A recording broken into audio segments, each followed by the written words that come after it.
welcome to Wolf Farms. I'm Dawn, also known as Knittin' Wolf. And I'm James, also known as Wolf Photo. And I want to welcome new viewers and welcome back to returning viewers. Glad you're taking the time to watch us and have some fun. This podcast is brought to you by wolffarms.net, and the scent of the month is Cucumber Melon. It's 25% off in the shop. I was waiting for it to focus. It's not. And for another week, the Cucumber Melon will be the 25% off. And also till April 21st, Slip Stitch Studios. We still have that coupon code, and that is Wolf Farms 421. And you get 10% off in Laura's shop on Etsy, and that'll be linked in the show notes. I'm hearing all the critters going off. It's like, the duck and the chickens. Yeah. And is that Farmer Jim? Thought I heard something. Here comes Farmer Jim. Yep, Hey, Farmer sour Jim. strip. Nice hours. Yeah. What is he? He's Wendicoat? Blood? he was He's a rooster. he's like Beverly that we brought on. A silver Silver-laced lace Wendicoat, yeah. And why do you call him Sours? Because his Waddles. flaps there, yeah, Waddles. they look like the candy. So yeah. Yeah, he's one of the roosters. Nice hours. Says, I'm gonna bite your finger. Yeah. Thank All you, right, Farmer nice Farmer Jim. Jim. So, farm happenings. This week, I've been doing the little soap sample packs. Soap sample packs and lotion packs. We've really been doing those a lot. And when I was doing the soap samples, Fat Squirrel, Amy Beth, she's the Fat Squirrel on Ravelry. Podcast is Fat Squirrel Speaks. And she was reviewing our products on her podcast, and she goes, "Oh, I just want to throw these up in the air." And, and so when I was making them, that's all I could think of is her Tossing sitting them up. there. Yeah, and if there was rain, she could get clean too. Oh, there you go. Yeah, 2 in 1. But she gave us a really nice review, and Thank you. her podcast is awesome. So what have you been doing on the farm? Making soap. Yeah, I think last episode we talked about some of the new scents we're coming out with, and so I was making those and stuff around the farm, disking section that we're getting ready to plant, so tractoring and whatnot. So, but Fuji Ant. If you can hear that, Fuji's going nutso on the couch. So sorry about that. Everybody's excited today, so podcast day. Yes, I know it's podcast day, so yep.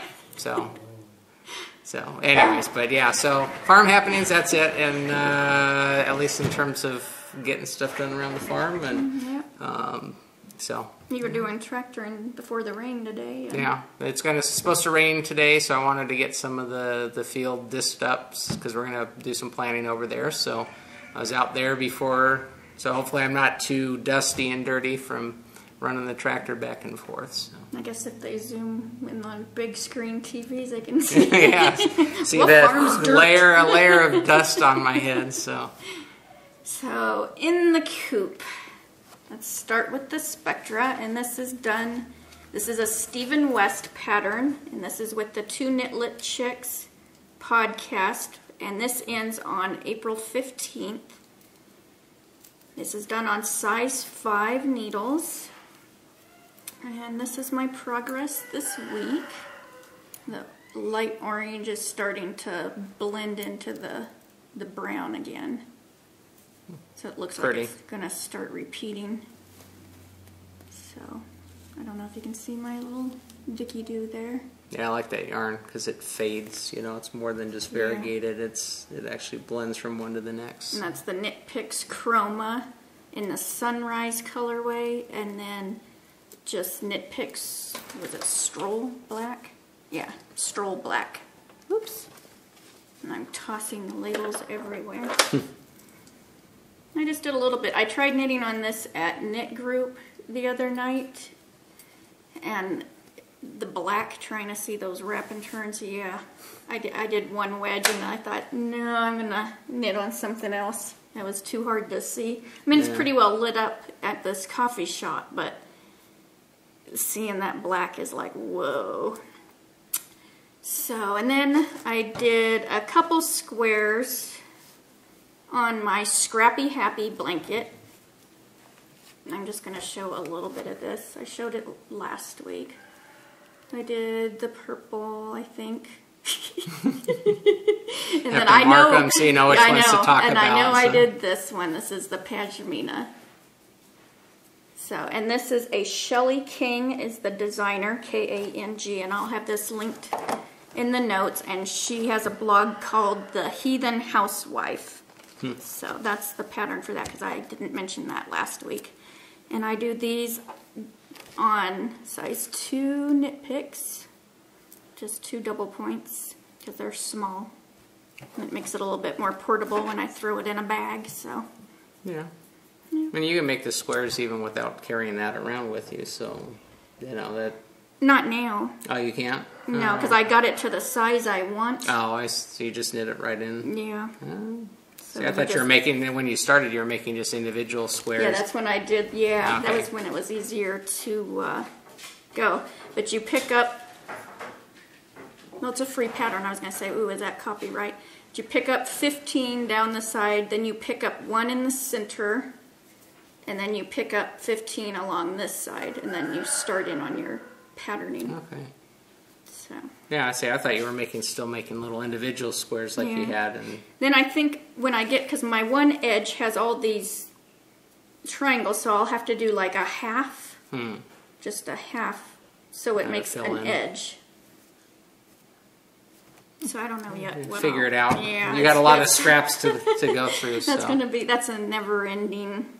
Yeah. Just every once in a while. You cover our house with it by the time you get done. Yeah.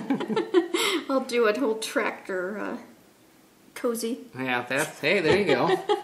Keep our tractors nice and warm. Keep your tractor. Yeah, that's not what went through my head just now. Yeah, could insert that's music, huh? Yeah. And then I also have my Hitchhiker, and this is done with the Sock Bunny Knit and Fit and the Apple Blossom and You podcasts. They're knit along. And here's my little dicky-doo. See, it's getting to where it's not in the full. So we got to do the sound effects. Yeah, I did it a little bit on that this week, and just kind of done a little bit on everything. Kind of feel like I got cast-on-itis. That's on size 3 needles. And the German yarn that you... Which one? The Hunger Walker. And that's a Martina Bem pattern. And yeah, the colorway's called Lord of Vampires. And then that was your... Oh yeah, I hand gefarbt. Yeah, that. Hand colored in German. Yep. Or something along those lines. It's been a couple years since I've been in German class, so. See, I should just remember hand color and we'll just say it in English. Yeah. And then my banana cloth. And I can't remember the pattern designer's name. It's the Fruit Cloth. Her name is Kristen Pate. I'm losing my naked. And I'm doing this on some kind of random cotton in my stash. Yellow.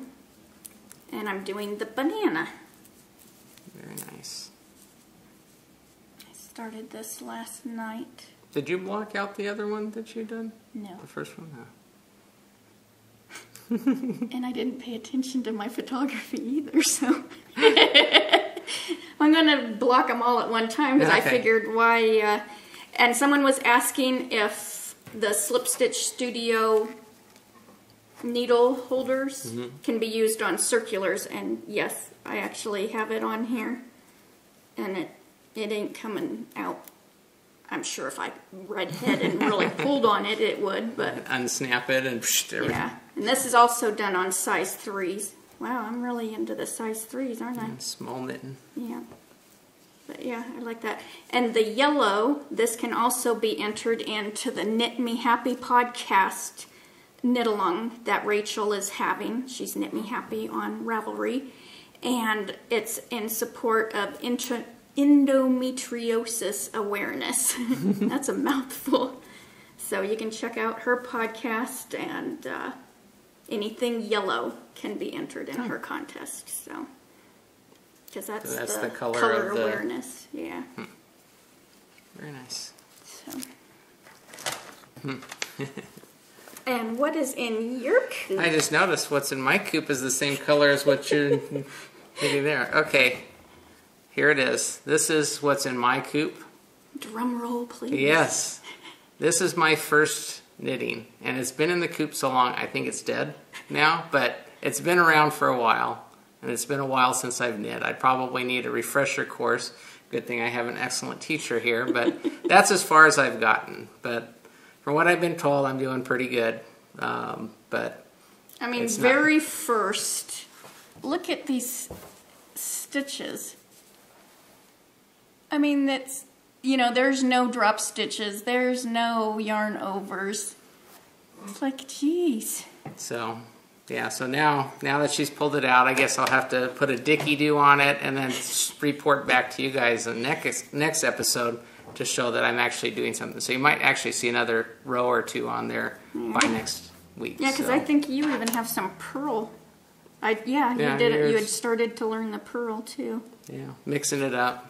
Keeping it exciting. So that's on size 7 needles. Yeah. I'm surprised you were able to find that. I don't know where that disappeared to. So yeah, amazing. Doesn't look like banana though. So no. But that's the same. I think the same yarn that you're using for your banana washcloth. So. Yep. Guess we'll have to teach you how to do in the round so you can make preemie hats too. Yeah. See, put me to work. Put you to work. And before I forget, I wanted to mention I'm wearing my Clapa tee that I did many moons ago. That's a booby shot for you, huh? So, and this is done in Lizzie's Wonderland. I don't know if she's even still dying. We used to be blog friends, and it's 50% merino and 50% superfine alpaca. And she dyed this up for, what was the colorway? I still have a little bit left. Pacific. But there's no website on here or anything, so. I remember you meant that because it has a bunch of drop stitches all the way through. So it was so much fun. Because you knit intentionally drop stitches. So. Intentional, and you just, this is an old pattern, there goes my finger right through it. You intentionally just drop them stitches, and it's a fun. First time you do it, though, it's kind of scary. Yeah, because it's long. Yeah. So, before I forgot what I'd be wearing. So, flown the coop. Let's see. I did the Kristen Pate fruit cloth. I did a strawberry. And this is done on the size 3 needles in red sugar and cream, or whatever, peaches and cream. Something creamy. Strawberry cream, how's that? So these are really fun. Got to get cracking on these because her birthday's April 3rd. Yeah. So they'll probably be having that party next weekend. Yeah. Get to it. I know. Crack the whip. And then I finished a preemie hat. And this is Preemie Baby Beanie by Karen Everett. And this is done with the Spinning Fates candy corn yarn. And I love the top. I love how that... Ooh, I'm shaking. Like a pinwheel. Yeah, turned out really cute. I was going to make it where it looked more like a candy corn, but then I thought, eh. And then I didn't put the umbilical cord looking thing on it. I just simple. But yeah, they're fun to do. And it's so cool. This is for the Remembering Remy knit along that Jay Peled, Jessica, and TBM McCarthy are doing to knit preemie hats for 95 days for as long as Remy was in the hospital alive. And it's amazing that how much little Remy has affected and the good she is doing, even though she's not here. The good that she's doing for others, and you know, will always be remembered, and and making a difference. Yeah. So, and actually, this would have been too big for Jimmy. Yeah, he was when he was a preemie farmer, Jim. So yeah, that would have been way too big even for him, you know. Yeah, well, that's a cause that's close to our heart because you know Jimmy. We went through that with Jimmy. He was 2 months early, so. Yeah. But as you can see, all's doing well now. So. Yeah. But yeah, so definitely anything you do to help the preemies, you know, the families and all that they're going through, every little bit helps, you know, especially it's traumatic as they go through that. So, but yeah, definitely anything that can help lift their spirits and help them through, and you know, so. Because our hospital actually had little cotton little hats. They hadn't even had the donated hats yet, so. You know, I really, once I started knitting, started doing it for our hospital, and yeah, because we had nothing, you know, when because he was totally, he was anxious to get here. Yeah. And then my other Flown the Coop is Oswald the Lucky Monster. You gotta see his old peacock hair. And his butt is actually stuffed with pennies to give him some weight. And this was done with just red heart. Just garage red heart, sale yarn. Yeah, I have no idea. So, just your typical red heart, you know. He was a fun little guy. And this is Lauren McMordy's pattern. And she's limb knit crochet on Ravelry.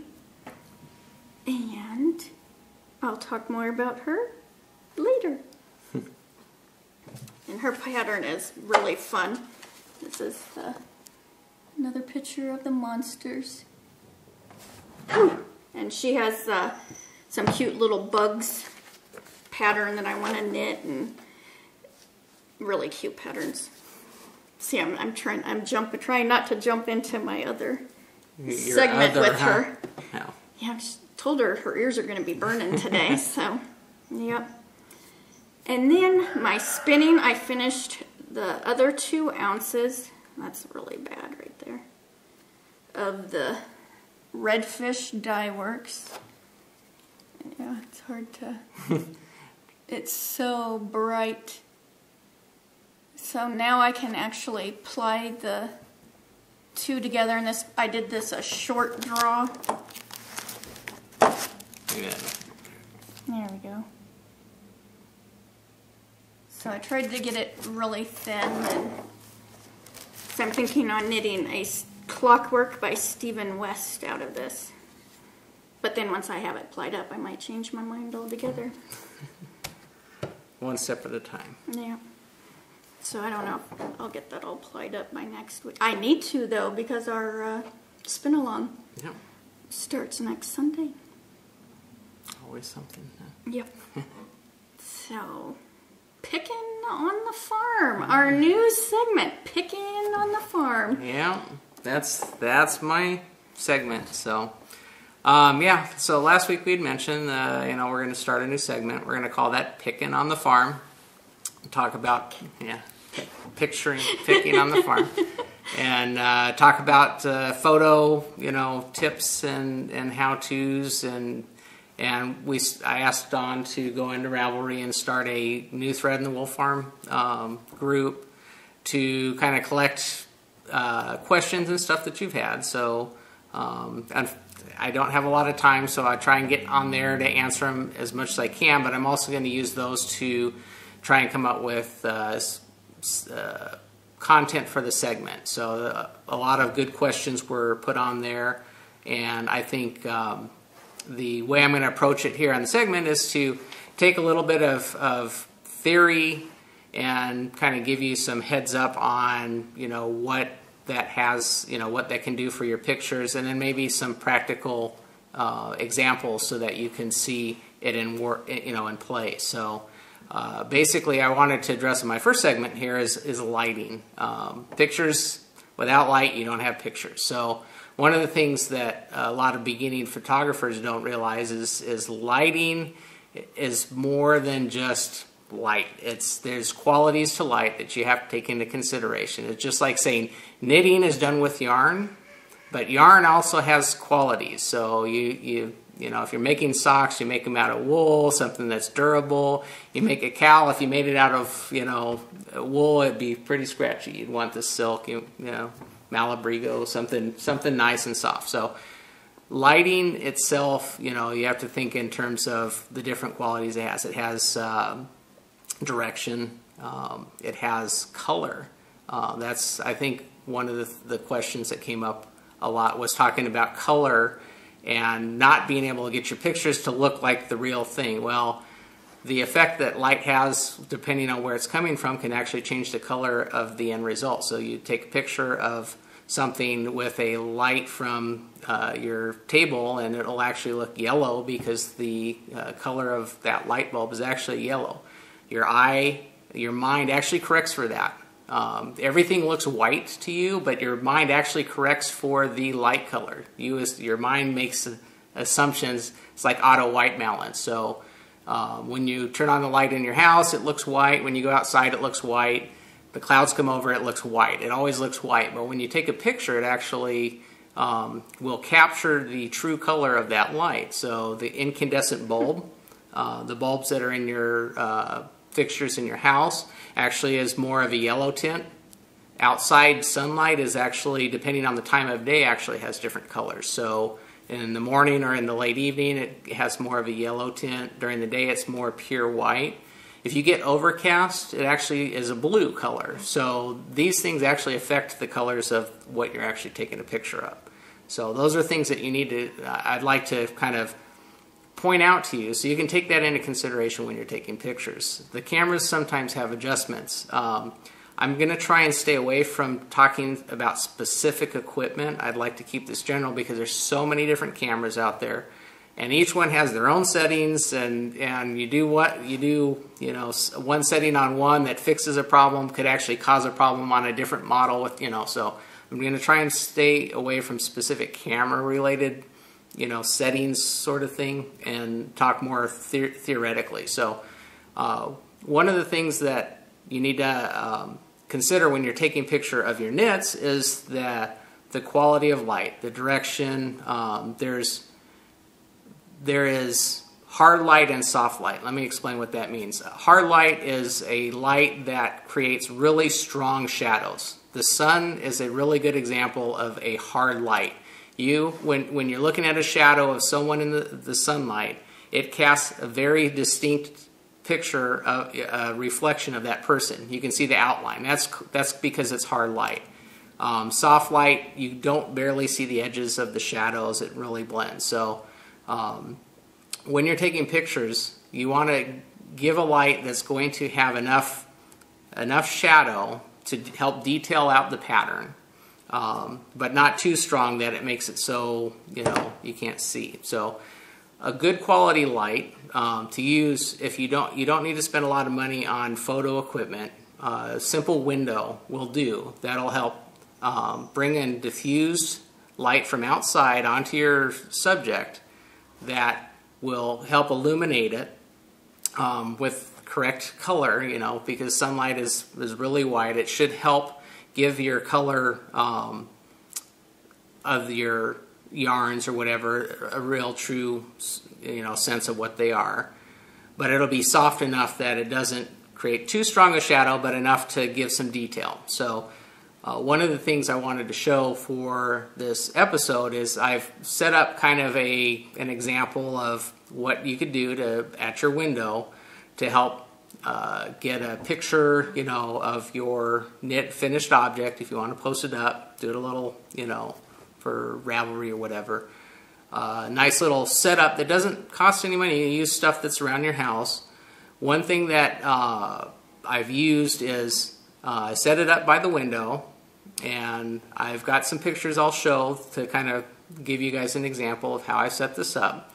But put it on a nice neutral background, a piece of cloth. I have a couple different backgrounds that I've done. You know, you can mix it up, black, gray, white. There's different ways to do it.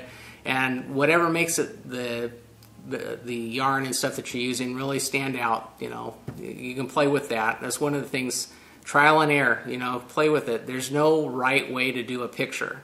If picture taking was a formula, then everybody would get it right because you just plug it in and voila, here, you know, everybody's a pro, you know. But there's a lot of, you know, trial and error, and, you know, the rules are there to be broken so that you can do different things. But I do have, I'll be putting up pictures. Maybe I'll be talking over it as you're looking at them. But you can set up a table by the window with a piece of cloth down there, and you can set up your knit in some fashion. You can be artistic about it. What I've done was fold it over a scarf so that you can see the detail on the edging and some of the detail in the pattern itself. Try and put it up so it's appealing to the eye. Put it up in the window, and the light coming in through there, you know, will shine on it. And that light is coming in from the window in one direction. What I've done is I've taken a piece of poster board to put on the opposite side to kind of kick some light back into the shadow to kind of help fill it in. And so that kind of illuminates it more evenly, gives it a nice effect. But anyway, so that's one thing, a real simple thing you can do. Taking a picture of your knits, just use a window. You don't need anything fancy. Using a flash is like using red heart yarn. Let me put it this way. It gets the job done. It's just not necessarily the best way to do it. The reason why a flash tends to cause problems is that the flash is coming from the same angle as the lens. And what happens is it makes the image end up looking really flat because you won't see shadow at all. So what happens is the light comes down and you won't see any distinction in the shadows, and it makes it look really flat. And that's one of the challenges with photography. The end result is a two-dimensional thing of a three-dimensional object. And the way to make that really stand out and give it depth is to have shadow. And the flash on most of the cameras that you have is coming in the same general direction as the viewing angle of the lens. So you don't see a lot of shadow, and it looks really flat, and, you know, there's not a lot of depth to it. So it's not going to get the texture of the yarn, or yeah, it really it takes away any depth that you have, and that will detract from trying to show your all the hard work you've done on your knitting project and all the intricacies in the knit. So you try and stay away from the on-camera flash if at all possible, just because, you know, it will make things look really flat and not very three-dimensional. Sometimes washes it out too. Yeah, that's, you know, like I said, I'm going to probably have a whole other episode dealing with, you know, lighting techniques. But, you know, I wanted to get started with this episode to kind of talk about easy ways to light your subject and some of the things to watch out for. Like I said, the flash photography, you know, it gets the job done. Like red heart, you want to do a washcloth red heart, you know, it gets it done. But no, but like I said, you know, those are the issues you need to look for. So, so hopefully you look at the pictures that I'm putting up here in my example. Try it out. It may work for you. Change the angle that you're actually taking picture of. Because you might get, move around the thing, your subject, and try and get different angles, and you might find one that really is appealing. But there's no harm in trial and error, especially with digital cameras. Back in the back in the day when it was film, you go through your roll of film and you take it up, you get it developed, you come back and say, oh, nothing's there. At least the really good advantage of digital photography is you get immediate feedback, so you know if it's working or not. And you can play more, and it helps you learn. You take time to go through the exercise of laying things out, setting it up. Don't be afraid to experiment, because you might discover something that works really well for you. So hopefully this is giving you something to try out. Hopefully it works for you. Go on the Ravelry group and post up any questions you have, feedback. I'm going to try and get on there at least once a week, maybe twice a week. During the week I'm really busy, and I apologize for that, but I'll try and address your questions on the weekends and kind of use that in more of a general sense to talk about here about things that you can do to watch out for and to help improve your photography. So. And for the backgrounds, you can actually go to like Joann's, Hobby Lobby, not Michael's, and in the remnant section, because that's where we found a couple of backgrounds. You can just get like a 4-foot by, they can, the scraps they'll have are, generally, like I said, if you want to talk about backgrounds, get something that is not distracting. Yeah. A gray is a really good background because it's very neutral. The problem with either a black or a white background, black will make your thing look really contrasty. Sometimes you want it to pop, off the screen. I usually go for white because I want the contrast. Yeah. Well, depending on what color you're photographing, black or white will give it either a high contrast with the black with a lighter color, or in reverse, if you're using white and a light color, it's what they call high key. But that tends to, you get washed out colors. So in knitting, for you yarn dyers, that sort of thing, the trying to stay true to your colors is important, very important, because you want to reflect back what the colors truly are. And when you get contrasty or washed out colors, those are things to look for. So a gray neutral color is really good because it's in the middle of the road. It doesn't detract, it doesn't stand out, but it really can give you a good background for anything that you're photographing. But like I said, there's no rules in photography, so try. I have white, I have black, I have gray, I have blue, I have all sorts of colors, and it really depends on what you're taking a picture. But I'm not against trying 4 or 5 different backgrounds, see what works best for my subject. So, I use brown for our wool photographies, our Wool Farms product shot, because that goes along with the color theme of our website. So. Those are all things that you need to consider, and like I said, there's really no rules, just things to consider when you're taking pictures. So hopefully this will help you out, and if you have questions, like I said, I'll try and get on the Ravelry group to answer those as best I can. If you can give me some more detail, as much detail as possible, about what issues you're having. I know we've had a question about problems photographing purple, or purple and green, but if you tell me, okay, when I photograph purple, it comes out washed out, or the color shifts, or then maybe I can. Mentioned if they're using flash, or if they're using what they're using, the setting they're in, because the more information I get from you, the better I can kind of address it. Example pictures would also help. So if you can put a picture up and say, "This, I'm having a problem with this."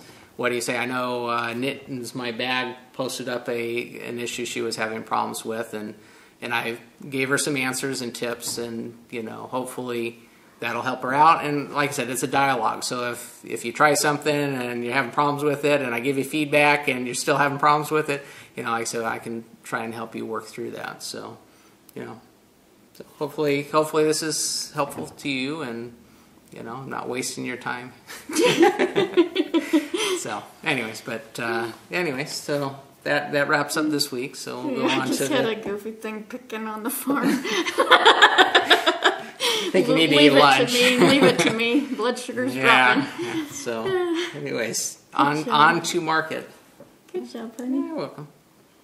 I even learned something. Yeah, and don't go looking at my project pictures because I don't. She doesn't listen to me.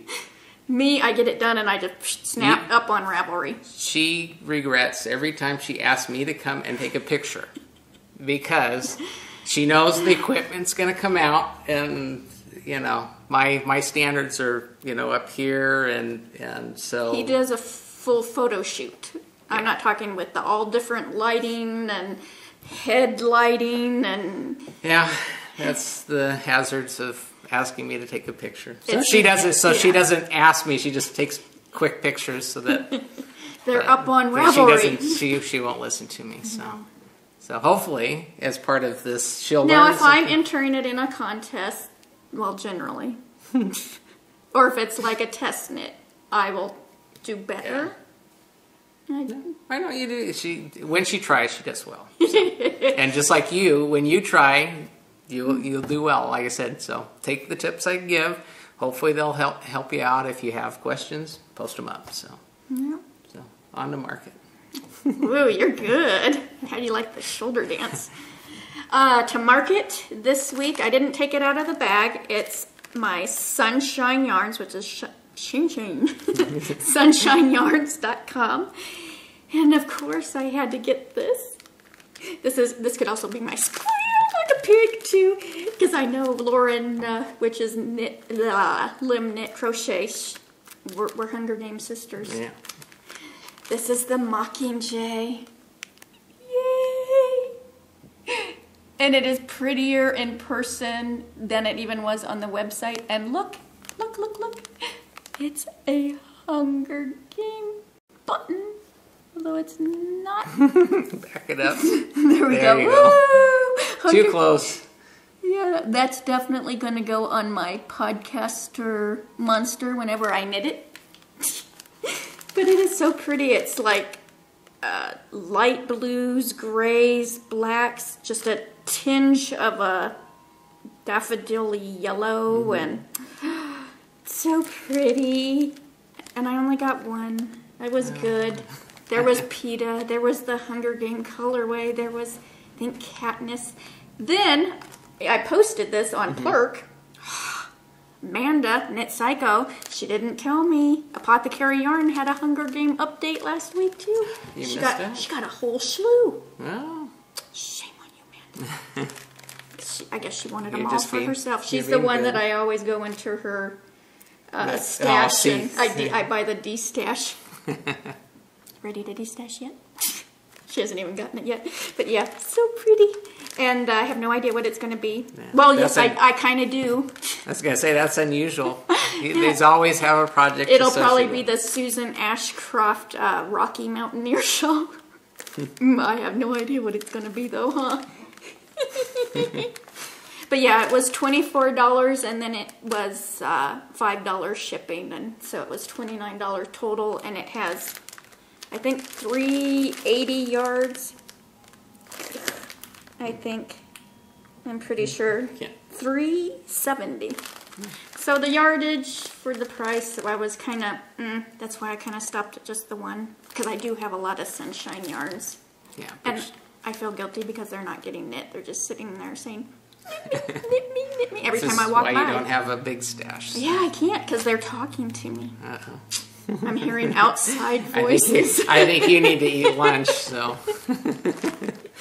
Yeah, this is what happens when my blood sugar starts dropping, huh? It's not good for both of us. Yeah, it's going to be pretty wild podcast by the time we get to the end here, so. Yeah. See, we're already doing the shoulder dance and getting you loosened up. Yeah. Getting in the groove. Yeah, bear with me. I'm getting the swing of things he actually here. got me nervous before we started. I'm like, Yeah, I did get you. So at the beginning, you might notice she's a little, and that's all my fault. That's what happens when you. gotta blame you. Yeah. Hey. So. Okay, so squeal like a pig, which that was a little bit of it. That was a lot of it. Come on. We got a new microwave. Yeah. The other one died. Yay! Been waiting for Yeah, that other one to die for a We've while. had problems with this one for a while. Yeah, so. from day one. I finally killed it yesterday, and so. Yeah, we were heating up soap oils, and he goes, oh, microwave's not working. I'm like, yeah, Lowe's.com. Here we go. Yeah, so So immediately went over there, got a new one. Got a new Can't one. live without the microwave. Sorry, yeah. that's a must-have. And then another thing that's made me squeal like a pig was all the responses to the photo segment. That was so exciting, and Yeah. I was kind of shocked. I wasn't expecting that much, because we had like four or five pages of Oh, for the last episode. the episode. Yeah. Yeah. And well, most of them had photo Yeah. segments. So, like I said, I'm glad to be on here to hopefully share some of what I know. It's not necessarily knitting. This is my extent of the knitting. So. Yeah, but wasn't it only one day? And make me a Ravelry account. Oh yeah, trying to help you out. So let's see how many days it is before the needles are picked up. Huh? Yeah, well, I got to put my Dickie do on this, and then we'll see how far that gets. So The pressure's on now. Yeah, now I have to at least do one row, right? See if Yeah. I remember how. It'll be next Sunday morning. Yeah. How do you Get do up this early. again? Get up at 4:30 and gotta get this done. Yeah. So You can watch a podcast. yeah, it's. Get you hooked into that. Yeah, if I too. get up early, then I'm interrupting her podcast time. So I just need one podcast and my cup of tea. not me over there interrupting. So So in the arena, like I said, I was going to make Lauren's ears burn today that someone's talking about her. Lim Knit Crochet, and she has a new podcast. She just did episode 2 yesterday. And she's on Blip right now, and hopefully she'll be getting on to iTunes. And she does have a Ravelry group. And she has an adorable little co-host, Charlie, which is her little Boston Terrier. And he just give him a bunch of kisses, and you just want to grab him and give him smooches too. And she's super hyped up and real energetic, and she's just adorable. I just love her to pieces. And not when you'll fall asleep to. no.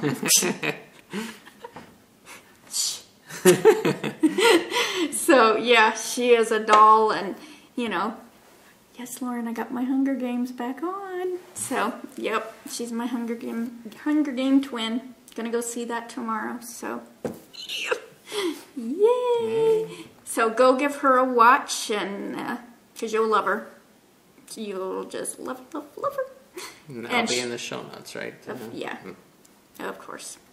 Yep, and she's a designer and has a bunch of cute patterns, which is Oswald and these little pocket bugs and a little tiger, and she's actually has a contest, which go listen to her podcast, and it's in her show notes, where on Facebook she has the link, and she knit Randolph the raccoon, and it is adorable. And if you go like it, she can win this contest that she entered.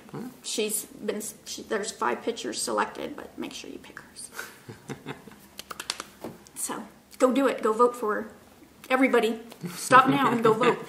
So, and then I also was contacted from a listener to go check out this podcast called Heart of Yarn.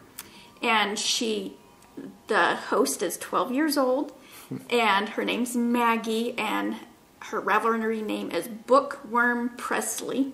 And that's because she likes to read books, and she loves Elvis Presley. And she does it with her sister Leah. Her sister doesn't knit, though. And they're tiny segments. They're like 12 minutes, 15 minutes, and I think there's 6 or 7. But she actually links from her Ravelry group, which is Heart of Yarn. And so you can watch the YouTube video from there. And she's really cute. She's showing her knitting, and what she got for Christmas, the needles and yarn, and she's doing socks on a loom. A little bitty loom, the little peg things. So, and plus she's actually knitting her first socks too on double points, and she does knitting for hire on loom knit hats. So go give her a listen, and she was really cute, and it's neat seeing, a 12-year-old taking the initiative and, doing the knitting, doing the podcasts, being and it's really involved good with the Ravelry community and stuff. So really cool. So what the duck? What the duck? We have the Yarn Crawl LA, which is it April 16th? I think it's been in the show notes, and it's a thread in the Ravelry group. So I'm getting excited about that and meeting up with people, and our Wolf Farm Hatch and Knit for March knit along is going amazing. There are so many projects in there, and my queue is starting to get really, really full, guys. I just love seeing all the projects, because it's so random too. There's socks, there's a sweater, it's psycho, which is the calligraphy, which I'm really wanting to knit. There's all different shawls and tons of monsters because of the knittable monster madness, that's going on, and it's just awesome. Yeah, random. You just don't know from one project to the next. I want to go knit that toy, because I started queuing all these toys, and oh no, I want to go knit this sweater, and I have a sweater I need to finish. It just needs the rest of the arms, and it's like, ooh, knit all things. Yeah, see. So, and that ends next week. We'll be doing the drawing next April Fool's Day. So that ends March 31st, and make sure you tag your project with Wolf Farms HAK March. Wolf Farms Hack March. Kind of like I was looking at the show notes trying to figure out what is that. It's all blended together, but hack, yeah. hack, hatch and knit. Got it. See, they're really blonde in here. And then for our April spin along, which starts next week, is it Wolf Farms SAL April, I think it is. But that's in that segment. And I might separate it out. We're going to see how the voting goes next week to see if we need a picture-only thread. To see, because I noticed the conversations kind of stopped in that, because of all the pictures. So we might go back to just having two separate threads. And because you know me, I like conversation. Yeah. Yeah, it might be good. Then you just put I guess it's easier for the random number generator too, where you're not picking conversation as opposed to posted projects and that sort of thing. Yeah, because we might be standing there for a while going, nope. That one's a it's Dawn comment. Chatting again. You're the winner. Yay me! And for our spin along that starts April 1st, I got some of Freckle Face fibers. And this is Alpaca Merino Silk Blend, and it's 4 ounces. And this is going to be one of the prizes for our spin-along. Because I thought Alpaca Merino Silk, that's good stuff. Yeah, I know. Isn't that pretty too? It's blue. It's not. It's more of almost a blue jean blue, denim blue, and gray blue, and her stuff is awesome, and I know she's not dying right now, so I thought it'd be cool to give some Freckle Face away. Yeah. And of course we'll have Wolf Farm something or other. Yeah, well, by the time we put it up, yeah, you'll hopefully have the list out of what you could win. So yeah, although I still haven't for the March. I mean, I know we're giving away Get cracking. The soap and lotion, but I might throw in a pattern or something. Yeah. No, I guess more is better. Yep. So. I was also gauging to see, how many people we'd have in her. Yay. So round up. I want to mention the buttons, the Wolf Farm Videocast buttons. We haven't mentioned it in a while, but when you place a Wolf Farms order, if in the comments section you put, I'd like a video podcast button, Hide my face. See if it'll focus. There we go. There we go. Okay. You can get one for free, what they order. Paid order. Yeah. So. Just let us know you want one. We'll send you out one. Yep. You can decorate your knitting bag. Yeah. So. And then I want to thank everybody for the iTunes reviews that we've gotten this week, and the friend requests on Plurk and Twitter and on Ravelry, and all the conversation within the group has just been phenomenal. Just been awesome. So, and I also want to thank Denise of the Knitting Den podcast. She ordered some of our products and did a really nice review on her podcast, and wanted to say a big thank you. And I want to say thank you. I'm new to the edition of the podcast, and I really appreciate the comments and the feedback and all the positive stuff that you've said, and the looking forward to the photo segment. So I'm glad I can contribute, more than just being the the sidekick here. So give you something. Hopefully that'll be helpful for you, and So, but thank you for all of the comments, the feedback, and like I said, I look forward to hearing your questions and trying to sum up that into segments that I can cover in more detail. So thank you very much. So anyway, I was almost expecting you to go into that whole Elvis sound. Thank you very much. Jimmy can do it good. Yeah. You're not going to try it? No, I'm not. No. I'm not good at impressions, so. Oh, come on. No. Thank you. Thank you very much. Yeah. So, anyway. So, until next time. Let's get cracking. And hatch a knit. Bye, Bye, y'all. guys.